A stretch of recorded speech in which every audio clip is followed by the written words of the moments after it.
പ്രകൃതിയുടെ മനോഹാരിതയ്ക്ക് മാറ്റുകൂട്ടുന്നത് പതഞ്ഞൊഴുകി താഴോട്ട് പതിക്കുന്ന വെള്ളച്ചാട്ടങ്ങളായിരുന്നു. എന്നാൽ കത്തി നിൽക്കുന്ന വേനൽ ചൂടിൽ പുഴകൾ വറ്റിവരണ്ടതോടെ വെള്ളച്ചാട്ടങ്ങളും അപ്രത്യക്ഷമായി.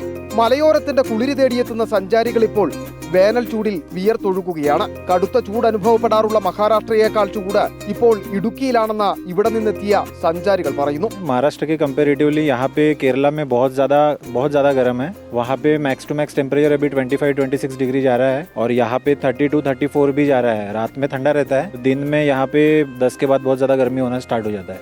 വേനൽ ചൂടിന്റെ കാഠിന്യമേറിയത് സഞ്ചാരികളുടെ വരവിൽ ഗണ്യമായ കുറവുണ്ടാകാൻ കാരണമായിട്ടുണ്ടെന്ന് കണക്കുകളും വ്യക്തമാക്കുന്നു. രാമക്കൽമേട്ടിൽ കഴിഞ്ഞ ദിവസം എത്തിയത് 380 പേര് മാത്രം. അരുവിക്കുഴിയിൽ ഒരു ദിവസം എത്തിയത് 15 പേര്. ശ്രീനാരായണപുരത്ത് 244 പേരും പാഞ്ചാലിമേട്ടിൽ 169ഉം ഹിൽവ്യൂ പാർക്കിൽ 214ഉം മൂന്നാർ ബൊട്ടാണിക്കൽ ഗാർഡനിൽ 724 പേരും മാത്രമാണ് കഴിഞ്ഞ ദിവസം സന്ദർശനം നടത്തിയത്. കഴിഞ്ഞ വർഷത്തെ അപേക്ഷിച്ച് ഗസ്റ്റുകൾ വളരെ കുറവാണ്. അതുപോലെ വേനലിന്റെ ചൂട് അധികമാണ്. ഇവിടെ മെയിൻ വെള്ളച്ചാട്ടമാണ്.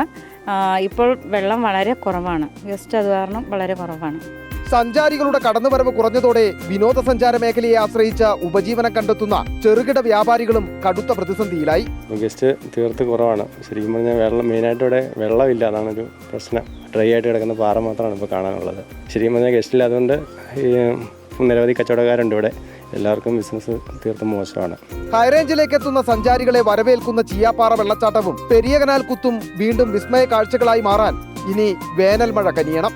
ഏറിയാൽ ഒരാഴ്ച കൂടി, അത് കഴിഞ്ഞാൽ കത്തി നിൽക്കുന്ന ഈ വേനൽ ചൂടിൽ ഈ വെള്ളച്ചാട്ടവും അപ്രത്യക്ഷമാകും. കരിഞ്ഞുണങ്ങുന്ന കാർഷിക മേഖല മാത്രമല്ല, കടുത്ത വരൾച്ചയിൽ ടൂറിസം മേഖലയും വലിയ തിരിച്ചടിയാണ് ഏറ്റുവാങ്ങുന്നത്.